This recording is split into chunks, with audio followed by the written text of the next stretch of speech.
believes me when I tell them that I met Sigmund Freud. Anyway, it wasn't Dr. Freud who analyzed me. It was Dr. Kettlebaum in London. And what was Kettlebaum's verdict? He said my whole trouble was associating ideas with words and names.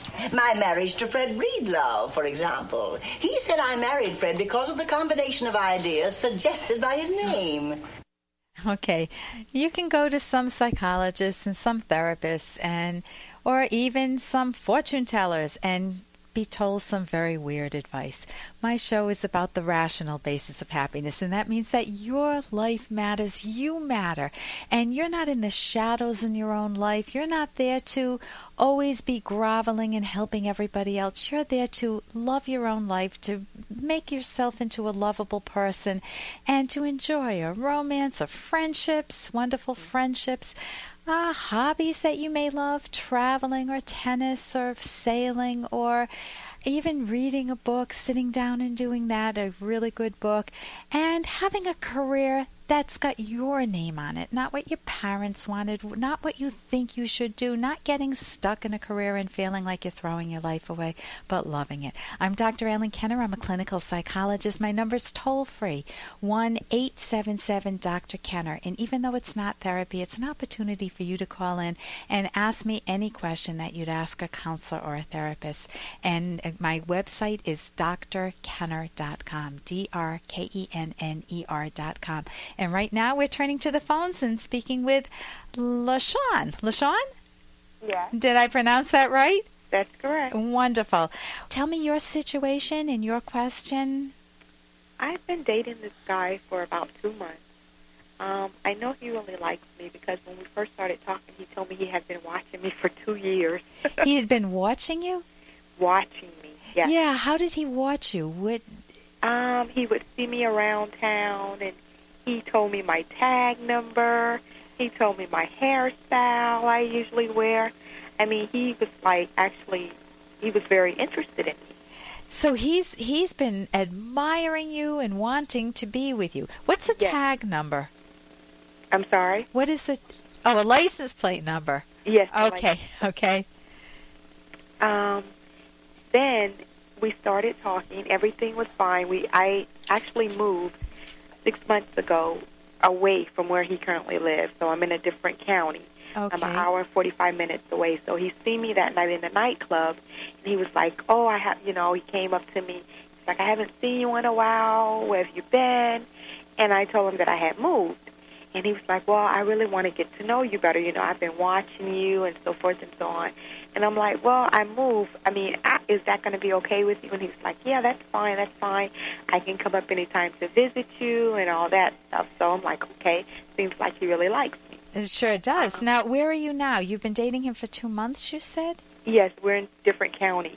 And you're about 2 hours away, an hour and 3/4 away from one another. Yes. And you're trying to figure out what, if he's the one? Well, that, and also, he told me he was straight up and honest. He was having a hard time. He's still living in the same house with his baby's mom. Their lease is not up until January. Okay. What do you know about this? He has a committed relationship with someone else? It's not I don't think it's committed. How long have they been together? They've been together for about 7 years. 7 years. Okay. And the baby's how old? A year old. Okay. But he never married her? No. What went wrong there? I think it was just I think they've just grown apart from each other. Okay. How much detail do you have about that situation? Just what he gave me. Do you still have questions about it? Like, were there any problems? What was their sexual life like? Why would they break up with one another? Were there any problems like gambling or drinking or any hidden problems? I think there's a lot of hidden problems. There's a lot of disagreements. I think he likes to go out, and I think it's to the point where because he stays out really late, he said because he doesn't want to go home. Okay. It's gotten to the point where she does her thing and he does his thing. They're just living there because of the lease. So what what's puzzling you about this situation right now? What's making your forehead wrinkle a little? I know he likes me because when we're together, we're together. The only thing is, I don't know if he's playing games with me. I don't know if he's using me to pull away from her. Okay, so you would be like a rebounder. You would be someone that a stepping stone out of a relationship. Exactly. Okay, but you need to judge him very. There are several layers that you judge a person, that you evaluate someone that's a potential partner. How old are you now? I'm 28. He's 25. Okay, so he's a tad younger. And there are several things that you look for. The first one is character. This is non-negotiable. You need to ask any questions that come to your mind. You don't have to do it in an inquisitive lawyer type style, like, who else have you had sex with? But you do want to know his history, because you need to evaluate, is he the one? Is he someone that I would want to get committed to? And I don't want to be blinded just by his admiration of me for 2 years while he was in another relationship with a woman and had a baby with her, right? Mm-hmm. So you want to look at, is he honest? Did he have the capacity to deceive her? If he did, could he deceive you? What is his history with his family? Talk to his friends. Say, so tell me what's his first name? Henry. Tell me about Henry. What was it like growing up with Henry? Tell me some funny stories. Tell me some of the stories tell me some interesting stories. You want to get information if that's available to you. If you have an opportunity to get together with his family or friends, you want to ask him about those. You're judging moral issues now, and I don't mean Judeo-Christian morality. I mean a rational morality. Is he honest? Does he have integrity? Does he say what he means? Is he productive? Does he have a good career? Would he be a good breadwinner? Or would he want a free ride in life? Is he loving? Is he attentive? And can he preserve that over time? If you ever had a baby with him, you'd be dealing with a complicated situation because he already has another child, right? Yes. So that woman would be in your life if he doesn't abandon that other child. If he does abandon the other child, that's a complicated situation too. There's some baggage that comes along with him. What was his childhood like? How does he treat his child? How attentive is he? So you want to make sure that, as you said, you don't want to feel like a sucker. You want to value your own life enough so that you make sure he's got a good character. Just as if you had a kid and you were looking for a babysitter, you would interview those people quite well. You would check their references, right? You're right. So you want to look at him carefully.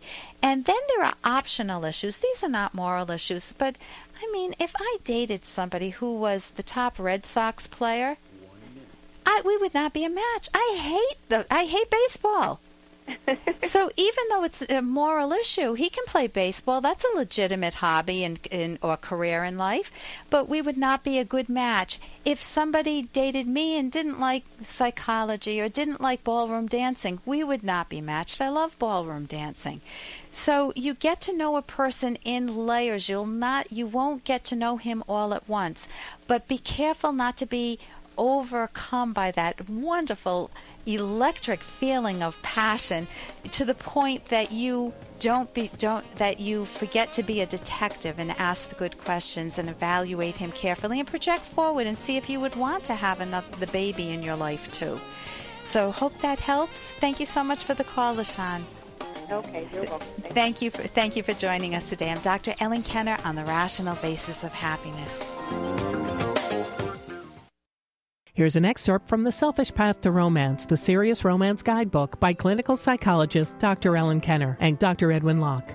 It is important to take your life, character, and values, career, romance, ideas, friends, hobbies, leisure activities seriously. If you do not, they slip away and life becomes increasingly empty and meaningless because nothing is truly important. This is why a sense of humor is not a primary virtue. That said, a healthy playfulness and humor are delightful add-ons to a relationship. They help reinforce the premise that life is fun and joyous. Learn what your partner considers funny. There can be a substantial difference of opinion in this realm. Make clear what you dislike so you won't be exposed to it. You can download Chapter 1 for free by going to drkenner.com. And you can buy The Selfish Path to Romance at amazon.com.